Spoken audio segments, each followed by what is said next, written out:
Even now, my voice is reaching millions throughout the world. Millions of despairing men, women, and little children. Victims of a system that makes men torture and imprison innocent people. To those who can hear me, I say, do not despair. The misery that is now upon us is but the passing of greed, the bitterness of men who fear the way of human progress. The hate of men will pass, and dictators die, and the power they took from the people will return to the people. And so long as men die, liberty will never perish. Soldiers, don't give yourselves to brutes, men who despise you, enslave you, who regiment your lives, tell you what to do, what to think, and what to feel, who drill you, diet you, treat you like cattle, use you as cannon fodder. Don't give yourselves to these unnatural men, machine men with machine minds and machine hearts.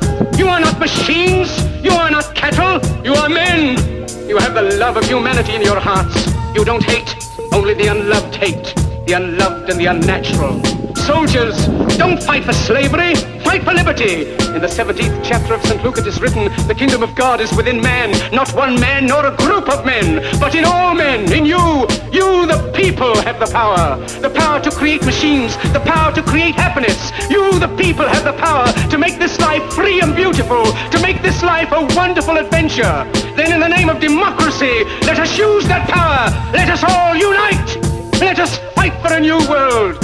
Decent world that will give men a chance to work, that will give youth a future and old age a security. By the promise of these things, brutes have risen to power, but they lie. They do not fulfill that promise. They never will. Dictators free themselves, but they enslave the people.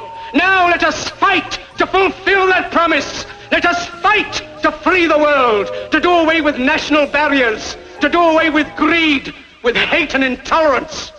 Let us fight for a world of reason, a world where science and progress will lead to all men's happiness.